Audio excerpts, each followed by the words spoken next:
Ada sepasang pengantin baru, di mana sang istri sedang hamil. Kapal rumah tangga mereka seharusnya baru saja dimulai. Namun tragisnya, sang istri ditemukan sudah kaku dengan luka sayatan di leher. Tubuhnya ditemukan oleh sang ayah dalam kondisi banyak cairan merah. Dan yang bikin makin merinding, ayahnya datang ke lokasi atas perintah sang menantu yang saat itu sedang tidak serumah dengannya. Eits, jangan salah dulu. Tahu nggak? Plot twistnya justru bikin makin sulit dipercaya. Ternyata pelakunya adalah sang suami sendiri. Saat itu ia berpura-pura mendapat firasat bahwa istrinya mengalami hal buruk, padahal itu semua hanyalah sandiwara. Nah, kan kalian makin bingung kan? Sebenarnya apa motifnya?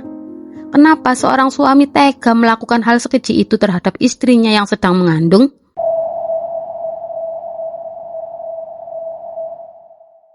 Di Desa Air Kopras, Kecamatan Pinang Belapis, Kabupaten Lebong, Bengkulu, hiduplah seorang gadis cantik yang masih sangat muda. Usianya belum genap 18 tahun guys, namanya Aulia Zagrike. Aulia terlahir dari pasangan suami istri yang sederhana namun penuh dengan kasih. Sang ibu adalah seorang guru TK yang sabar dan penyayang, sementara ayahnya Zamzami dikenal sebagai sosok pekerja keras. Setiap hari ia berdagang di pasar Muara Aman demi menghidupi keluarga kecilnya. Aulia adalah anak tunggal. Sejak kecil ia tumbuh sebagai putri sematawayang yang selalu dipenuhi dengan cinta dan perhatian. Segala harapan, doa, dan masa depan kedua orang tuanya seolah tertumpu padanya. Usia yang seharusnya masih dipenuhi mimpi di bangku perkuliahan dan mencari jati diri, usia ketika emosi pun belum sepenuhnya matang, namun Aulia justru memilih jalan yang berbeda. Aulia memutuskan ingin menikah dengan seorang laki-laki yang telah menjalin hubungan dengannya, namanya Oga Yonanda, 23 tahun. Sekilas tentang Oga. Ia tercatat secara administrasi sebagai warga Lemau Uram Jaya. Pekerjaannya pun masih belum menentu, belum ada penghasilan tetap yang bisa dijadikan pegangan masa depan. Namun satu hal yang tidak bisa dipungkiri, niat Oga untuk menikahi Aulia begitu besar. Di sisi lain, kedua orang tua Aulia sebenarnya menyimpan harapan lain. Mereka ingin putri sematawayangnya itu melanjutkan pendidikan, mengejar mimpi, menggapai masa depan yang lebih mapan, tapi ketika kebahagiaan Aulia adalah bersanding dengan Oga, ketika putrinya memilih cinta sebagai jalan hidupnya, dengan berat hati namun penuh kasih, kedua orang tua itu akhirnya merestui. Mereka memilih percaya bahwa pilihan anaknya adalah takdir terbaik yang sudah digariskan. Di penghujung tahun 2025, akhirnya Oga dan Aulia resmi menikah. Setelah sah menjadi suami istri, keduanya memutuskan untuk tetap tinggal di rumah orang tua Aulia. Sebuah keputusan yang awalnya terasa nyaman karena Aulia masih menjadi putri kesayangan di rumah itu. Di awal pernikahan semuanya tampak baik-baik saja. Namun kita tahu, dalam sebuah rumah tangga, cinta saja tidak cukup menjadi pondasi utama. Ada satu hal yang tidak kalah penting, yaitu ekonomi. Dan seperti yang sudah kuceritakan tadi ya guys, pekerjaan Oga masih belum menentu. 2 bulan setelah menikah, kabar bahagia pun datang. Aulia dinyatakan positif hamil. Namun di waktu yang hampir bersamaan, Oga justru menjadi seorang pengangguran. Teman-teman yang sudah pernah hamil pasti tahu, trimester pertama bagi seorang ibu hamil bukanlah masa yang mudah.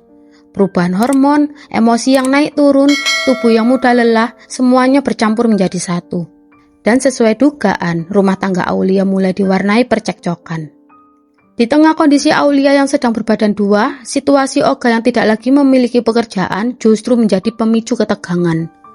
Pertengkaran kecil berubah menjadi adu argumen. Adu argumen berubah menjadi emosi yang tak terkendali. Namun siapa sangka, percekcokan yang kerap terjadi itu perlahan-lahan menjadi awal dari sebuah tragedi yang kelak akan merenggut nyawa Aulia.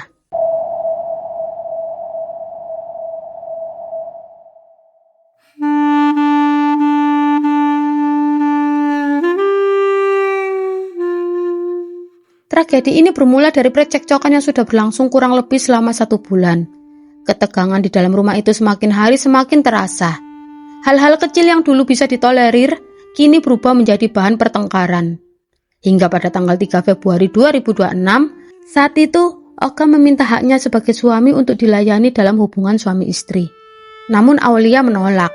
Kondisi kehamilannya membuat ia merasa tidak nyaman dan tidak ingin memenuhi keinginan tersebut. Penolakan itu bukan hanya menyisakan kecewa, percakapan mereka berkembang menjadi adu mulut. Aulia yang emosinya masih labil di trimester pertama melontarkan kata-kata yang menurut Olga terasa sangat menyakitkan. Ia menyinggung soal pengangguran, bahkan dalam panasnya emosi, Aulia diduga ikut melontarkan kalimat yang dianggap menghina orang tua Olga. Percekcokan pun semakin memanas. Olga memilih diam, namun diamnya bukan berarti reda. Ia memendam sakit hati yang terus membara di dalam dadanya. Suasana rumah kembali dipenuhi suara pertengkaran. Kedua orang tua Aulia yang selama ini sering mendengar percekcokan anak dan menantunya akhirnya turun tangan sebagai penengah. Sang ayah mertua yaitu Zamzami dengan nada lembut mencoba menenangkan situasi. Ia menyarankan Olga untuk sementara waktu pulang ke rumah orang tuanya di Lemeu. Tujuannya bukan untuk mengusir, melainkan agar Olga bisa menenangkan diri, sekaligus mencari pekerjaan supaya Aulia bisa lebih tenang menjalani kehamilannya. Saat itu, Olga yang tadinya terbakar emosi, perlahan mulai tenang.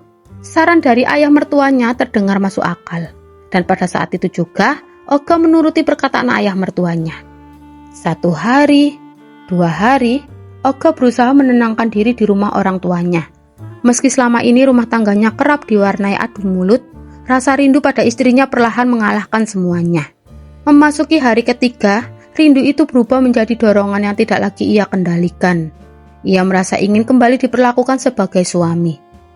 Kamis 5 Februari 2026, pada pukul 7.40 pagi, Olga sengaja mendatangi rumah mertuanya pada jam tersebut. Ia tahu ayah mertuanya sudah berangkat ke pasar dan ibu mertuanya yang seorang guru pun telah pergi mengajar. Rumah itu kemungkinan besar hanya ada Aulia sendiri. Tanpa memberi kabar, Olga masuk ke dalam rumah melalui bagian dapur. Ia kemudian menuju kamar istrinya. Saat itu Aulia tengah berbaring santai sambil memainkan ponselnya.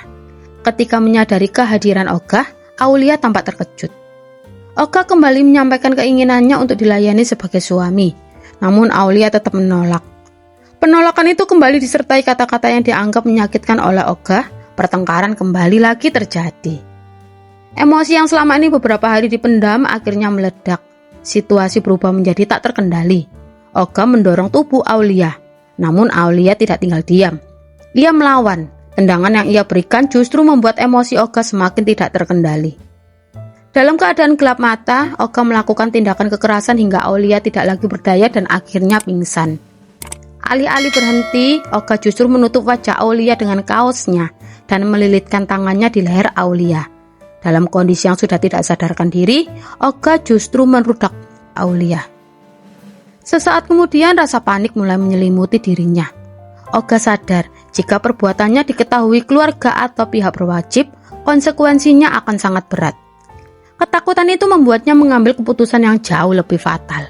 Olga menuju dapur, mengambil sebilah pisau, lalu melakukan hal keji. Beberapa saat setelah itu, Aulia meninggal dunia. Setelah memastikan bahwa Aulia sudah tidak bernafas lagi, Olga langsung meninggalkan rumah mertuanya. Ia sengaja membiarkan pisau yang masih berlumuran cairan merah tergeletak di atas ranjang, tepat di samping tubuh Aulia yang tidak lagi bergerak. Sesampainya di rumah orang tuanya di Lemeu, Olga segera mengganti pakaian. Ia lalu berbaring di kamar, berpura-pura tenang, hingga akhirnya tertidur seolah tidak terjadi apa-apa. Menjelang pukul 11 siang, Olga dengan sengaja meminjam ponsel milik saudaranya. Ia berpura-pura menelepon mertuanya dan mengatakan bahwa dirinya tiba-tiba merasakan firasat buruk tentang Aulia. Setelah mendapat telepon dari menantunya, Zamzami yang saat itu sedang berjualan langsung menutup lapaknya. Dengan perasaan tidak menentu, ia bergegas pulang ke rumah. Sesampainya di rumah, Zamzami langsung menuju kamar putrinya dan langkahnya terhenti seketika. Kamar itu tampak berantakan dan di atas ranjang, ia mendapati Aulia sudah terbujur kaku dengan cairan merah yang membasahi sprei. Tangisan sang ayah pun pecah. Dengan tubuh gemetar, ia mendekati ranjang dan menutupi tubuh putrinya menggunakan selimut. Dalam kepanikan dan kesedihannya tidak tertahan, Zamzami menelepon menantunya sambil berkata bahwa Aulia mengalami kecelakaan. Tak lama kemudian ia berlari keluar rumah menuju tetangga sekitar, menangis histeris sambil berteriak bahwa Aulia telah meninggal dunia.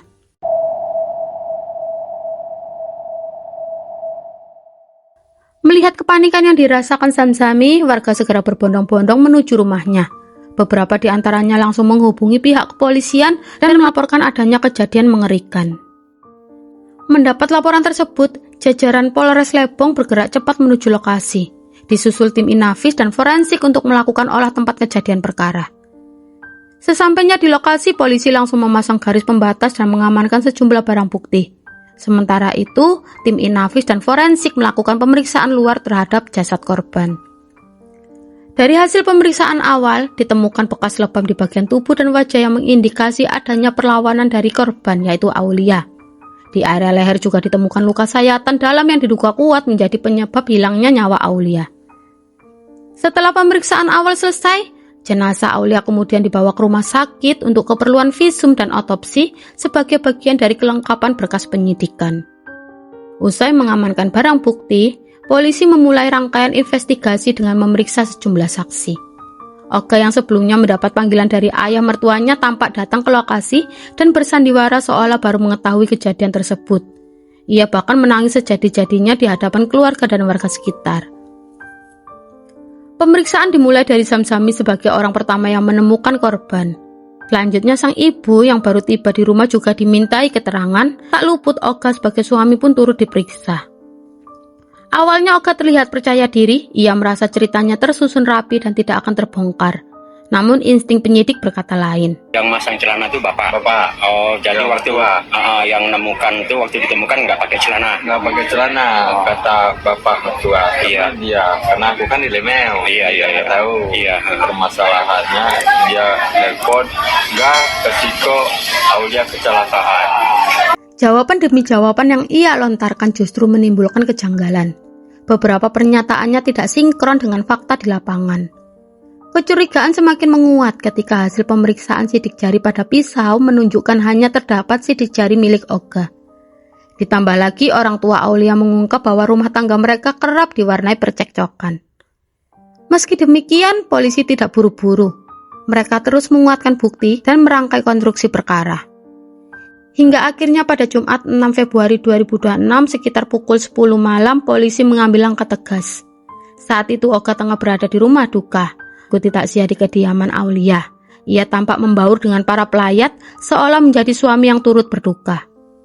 Namun malam itu aparat kepolisian datang dan langsung mengamankan. Oga digelandang tanpa perlawanan di hadapan keluarga dan warga sekitar yang masih diselimuti suasana duka.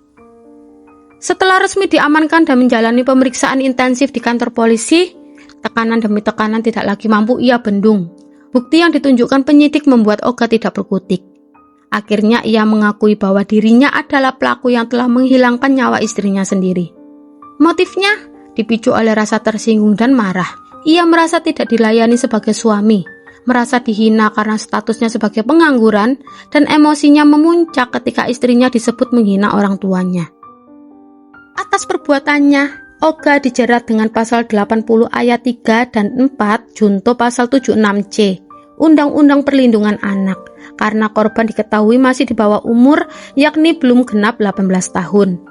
Selain itu, pelaku juga dijerat pasal 458 KUHP tentang pembunuhan dengan ancaman hukuman maksimal 15 tahun penjara ditambah pemberatan pidana sepertiga dari masa hukuman yang akan dijatuhkan. Nah, itu tadi ya guys, kisah tragis yang dialami Aulia. Kisah ini menjadi potret tragis tentang keputusan yang diambil tanpa kesiapan mental dan tanpa pertimbangan yang matang. Pernikahan yang seharusnya menjadi awal kebahagiaan justru berubah menjadi ruang konflik yang tak terkendali. Emosi yang labil, tekanan ekonomi, dan ketidaksiapan dalam membangun rumah tangga menjadi pemicu percekcokan yang berujung pada hilangnya nyawa. Dan yang paling membuat hati ini semakin miris ya guys, bukan hanya satu nyawa yang melayang malam itu. Ada satu kehidupan kecil yang juga turut pergi bersama sang ibu, seorang bayi yang bahkan belum sempat melihat dunia lebih lama. Semoga Allah Subhanahu wa Ta'ala mengampuni segala dosa almarhumah Aulia dan sang buah hati, melapangkan kuburnya, dan menempatkan keduanya di tempat terbaik di sisinya. Al-Fatihah. Terima kasih sudah menonton video ini sampai selesai. Semoga kisah hari ini bisa jadi bahan renungan buat kita semua. Kalau kalian merasa konten di channel ini punya makna, bantulah guys support dengan like, share, dan subscribe. Karena kita sedang on the way menuju 1000 subscribers. Support dan dukungan dari kalian sangat berarti banget buat aku. Akhir kata, wassalamualaikum warahmatullahi wabarakatuh. See you di my next video. Bye bye. Bye bye.